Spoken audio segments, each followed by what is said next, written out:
شوہر کے متعلق عورتوں سے قیامت والے دن پوچھا جانے والا سب سے پہلا سوال، آپ صلی اللہ علیہ وسلم نے فرمایا، بسم اللہ الرحمن الرحیم، السلام علیکم۔ ناظرین، جب قیامت کا وقت بالکل قریب آ جائے گا تو اللہ تبارک و تعالی حضرت اسرافیل علیہ السلام کو سور پھونکنے کا حکم دیں گے، تو حضرت اسرافیل علیہ السلام اللہ تبارک و تعالی کے حکم کے مطابق سور پھونکیں گے اور آہستہ آہستہ دنیا تباہ و برباد ہونا شروع ہو جائے گی، اور روئے زمین پر بسنے والی ہر مخلوق، انسان، جنات، چرند پرند، کوئی بھی چیز ایسی باقی نہ ہوگی جو زندہ ہو۔ اس وقت سب کا نام و نشان مٹ جائے گا اور سب کچھ تباہ و برباد ہو جائے گا۔ دلکش اور خوبصورت نظر آنے والی اس زمین پر ہر طرف چٹیل میدان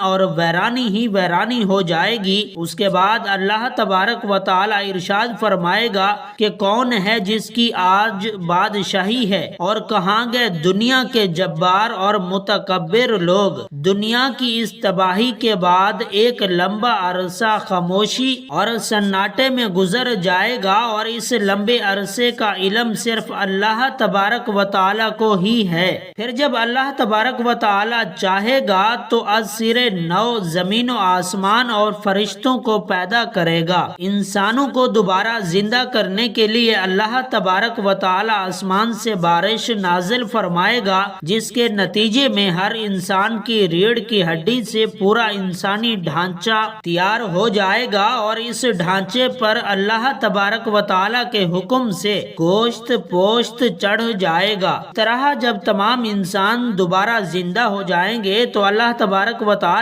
حضرت اسرافیل علیہ السلام کو دوبارہ سور پھونکنے کا حکم دیں گے۔ اس وقت تمام انسان ننگے پاؤں، ننگے بدن اور بے ختنہ اٹھ کھڑے ہوں گے، جس طرح ماں کے پیٹ سے پیدا ہوئے تھے، اور اس دن اللہ تبارک و تعالی کا یہ فرمان پورا ہوگا، جس طرح کہ اللہ تبارک و تعالی قرآن پاک میں ارشاد فرماتا ہے، ترجمہ، اور تم لوگ فردن فردن ہمارے پاس حاضر ہو گئے جس طرح ہم نے تمہیں پہلی مرتبہ پیدا کیا تھا۔ ناظرین، سب سے پہلے اللہ تعالیٰ کے پیارے نبی حضرت محمد مصطفیٰ صلی اللہ علیہ وسلم اپنی قبر انور سے باہر تشریف لائیں گے۔ اس کے بعد حضرت عیسیٰ علیہ السلام اور دیگر انبیاء کرام اپنی قبر انور سے باہر تشریف لائیں گے، اور اس کے بعد شہدائے کرام اور اللہ تبارک و تعالیٰ کے نیک بندے اور اہل ایمان اٹھیں گے۔ اس دن کافر، مشرک اور منافق لوگ اپنے اپنے اعمال کے مطابق اپنی اپنی قبروں سے زندہ اٹھیں گے۔ کوئی اندھا ہوگا تو کوئی بہرا ہوگا تو کوئی لنگڑا ہوگا، اور کسی کو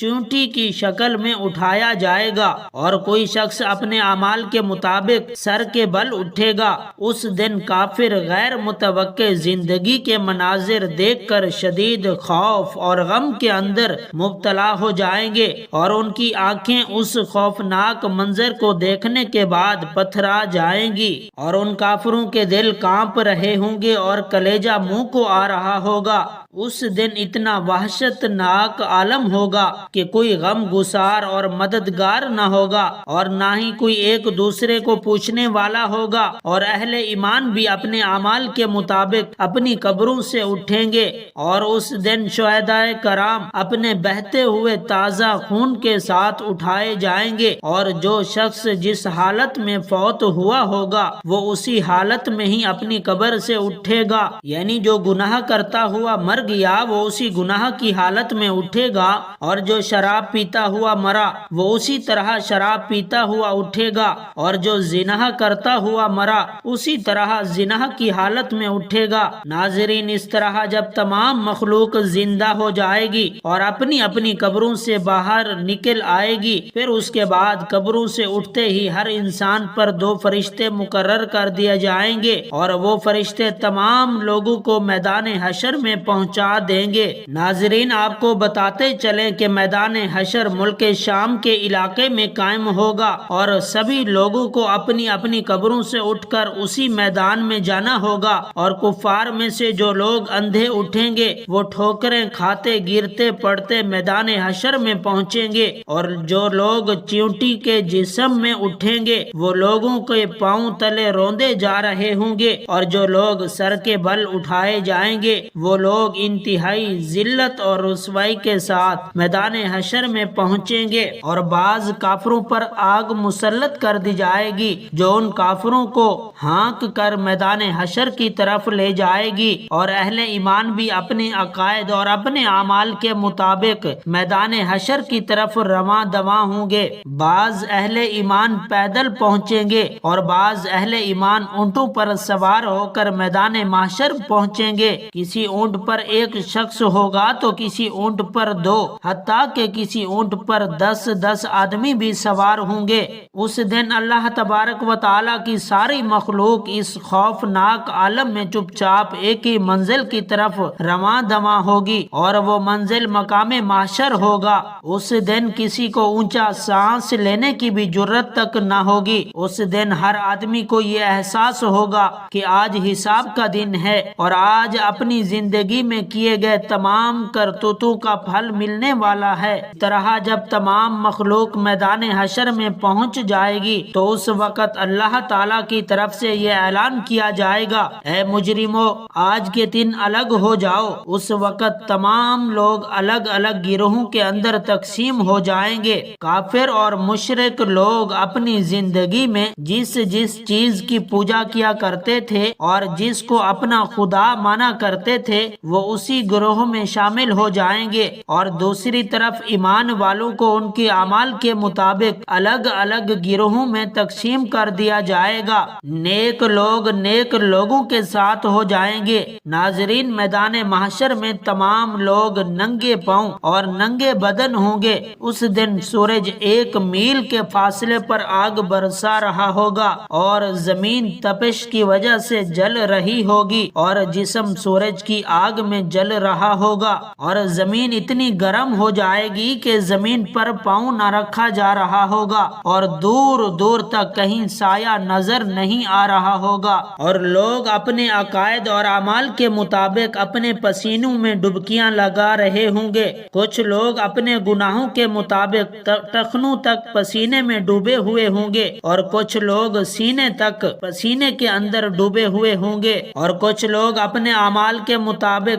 پورے کے پورے پسینے میں ڈبکیاں لگا رہے ہوں گے۔ حشر کا یہ خوفناک دن 50,000 سال کا ہوگا، اور لوگ بھوک اور پیاس اور شدید گرمی کی حالت میں 50,000 سال تک کھڑے رہیں گے، اور تمام لوگ تنگ آ کر اللہ تبارک و تعالیٰ کی بارگاہ میں عرض کریں گے، یا رب العالمین، ہمیں اس مصیبت سے نجات عطا فرما، چاہے ہمیں جہنم میں کیوں نہ ڈال دیا جائے۔ ناظرین، یاد رہے آج سورج کا ہماری زمین سے فاصلہ 9,30,00,000 میل ہے۔ اس کے باوجود بھی جون جولائی کے مہینے میں زمین اس قدر گرم ہو جاتی ہے کہ 1 منٹ کے لیے بھی زمین پر ننگے پاؤں کھڑا نہیں ہوا جاتا۔ تو ذرا غور فرمائیے گا کہ اس دن کیا حال ہوگا جس روز زمین کا درجہ حرارت آج کے مقابلے میں 9 کروڑ گنا زیادہ ہوگا۔ اس دن حساب و کتاب سے پہلے تمام لوگ مختلف انبیاء کرام علیہم السلام کی بارگاہ میں حاضر ہوں گے اور ان سے اپنے اپنے لیے سفارش کرنے کا کہیں گے، لیکن سب انبیاء کرام علیہم السلام ایک ہی جواب دیں گے کہ آج میرا رب اتنا غضبناک ہے کہ اس سے پہلے وہ اتنا غضبناک کبھی نہیں ہوا، اور نہ ہی وہ اس کے بعد کبھی اتنا غضبناک ہوگا۔ اس وقت تمام لوگ مایوس ہو کر حضرت محمد مصطفیٰ صلی اللہ علیہ وسلم کی بارگاہ میں حاضر ہوں گے، اور آپ صلی اللہ علیہ وسلم کی بارگاہ میں عرض کریں گے، یا رسول اللہ صلی اللہ علیہ وسلم، آپ اللہ کے پیارے رسول ہیں اور خاتم الانبیاء ہیں، آپ دیکھ رہے ہیں کہ ہماری کیا حالت ہو چکی ہے، آپ اپنے رب کے حضور ہماری سفارش کر دیجئے کہ وہ ہمارے حساب و کتاب کا آغاز فرمائیں اور ہمارے ہمارے گناہوں کو بخش دے۔ اس وقت آپ صلی اللہ علیہ وسلم ارشاد فرمائیں گے کہ آج کے دن سفارش کے لائق صرف میں ہی ہوں۔ چنانچہ اس وقت حضرت محمد صلی اللہ علیہ وسلم کو میدان حشر سے شفاعت کی بلند ترین مقام محمود تک پہنچا دیا جائے گا، جو جنت میں عرش الہی کے نیچے ہوگا، اور وہاں پہنچ کر حضور پاک صلی اللہ علیہ وسلم اپنے پیارے رب کے حضور سجدے میں گر جائیں گے اور اللہ تبارک و تعالی کی حمد و ثنا کریں گے۔ اس وقت اللہ تبارک و تعالی کی ذات جب اپنے محبوب کی اس محبت بھرے سجدے کو دیکھے گی تو اس وقت اللہ تبارک و تعالی کا دریائے رحمت جوش میں آ جائے گا، تو اللہ تبارک و تعالی اپنے حبیب صلی اللہ علیہ وسلم سے ارشاد فرمائے گا، اے میرے محبوب، اپنے سر کو سجدے سے اٹھاؤ اور سوال کرو، جو آپ مانگیں گے وہ آپ کو دیا جائے گا، اور جس کی آپ سفارش کریں گے اس کی سفارش قبول کی جائے گی۔ ناظرین، یہی شفاعت کبریٰ ہوگی۔ شفاعت کبریٰ کی منظوری کے بعد حضور پاک صلی اللہ علیہ وسلم مقام محمود سے میدان محشر میں تشریف لائیں گے۔ اس وقت اللہ تعالی فرشتوں کی معیت میں میدان حشر میں نزول اجلال فرمائے گا اور جلوہ افروز ہوگا۔ اس وقت تمام فرشتے زمین کے کناروں پر کھڑے ہوں گے اور 8 فرشتے اللہ تبارک و تعالی کا عرش الہی اٹھائے ہوئے ہوں گے، اور اس وقت اللہ تبارک و تعالی کی عظیم الشان عدالت قائم ہوگی، اور اللہ تعالی فرشتوں کو حکم دے گا کہ تمام لوگوں کو ان کے نامہ اعمال دے دیا جائے۔ اس دن اہل ایمان والوں کے سامنے کی طرف سے دائیں ہاتھ میں نامہ اعمال دیا جائے گا، اور اس دن کفار اور مشرکین کو پیچھے کی طرف سے بائیں ہاتھ میں نامہ اعمال دیا جائے گا۔ اس نامہ اعمال پر نظر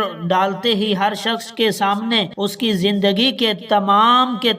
کرتوت سامنے آ جائیں گے، اور اپنی اپنی زندگی میں کیے گئے تمام کرتوتوں کی تمام یادیں تازہ ہو جائیں گی، اور اس دن اہل ایمان کے روشن چہرے کچھ اور بھی روشن اور تر و تازہ ہو جائیں گے، اور تمام اہل ایمان خوشی خوشی دوسروں کو اپنا نامہ اعمال دکھائیں گے، جیسا کہ اللہ تبارک و تعالی اس منظر کی طرف اشارہ کرتے ہوئے قرآن پاک میں ارشاد فرماتا ہے، اے لوگو میرا نامہ اعمال دیکھو، اور وہ دن مشرکین اور کفار کے چہروں کی سیاہی میں کچھ اور بھی اضافہ ہو جائے گا، ذلت ان کے چہروں پر چھا جائے گی، حسرت اور ندامت سے وہ اپنے ہاتھوں کو چبائیں گے، اور تمام کفار اور مشرکین کہیں گے کہ اے کاش ہمیں اپنا نامہ اعمال نہ دیا جاتا، اور کاش کہ میں یہ نہ جانتا کہ یہ میرا نامہ اعمال اور حساب و کتاب کیا ہے۔ کفار اور مشرکین بار بار اپنے نامہ اعمال کو دیکھیں گے اور تعجب سے کہیں گے کہ یہ کیسا عجیب و غریب نامہ اعمال ہے کہ اس میں ہر چھوٹا بڑا عمل لکھا ہوا ہے۔ ہماری کم بختی، یہ نامہ اعمال کیسا ہے؟ کوئی چھوٹے سے چھوٹا یا بڑے سے بڑا عمل ایسا نہیں جو اس میں نہ لکھا ہوا ہو۔ ناظرین، نامہ اعمال کی اس تقسیم کاری کے بعد سوال و جواب کا سلسلہ شروع ہو جائے گا۔ حضرت انس رضی اللہ تعالیٰ عنہ سے روایت ہے کہ آپ صلی اللہ علیہ وسلم نے فرمایا، قیامت کے دن عورت سے سب سے پہلے نماز کے متعلق سوال کیا جائے گا کہ پابندی کے ساتھ وقت پر ادا کیا تھا کہ نہیں۔ پھر شوہر کے متعلق سوال ہوگا کہ اس کے ساتھ کیسا برتاؤ کیا تھا۔ اس حدیث کے فائدے میں لکھتے ہیں، حشر کا میدان جو قلب و جگر کو پگھلا دینے والا ہوگا، اس میں عام مسلمانوں سے مرد ہو یا پھر عورت، سب سے پہلا سوال نماز کے متعلق ہوگا۔ قیامت کے دن جو جان کو پگھلا دینے والا ہوگا،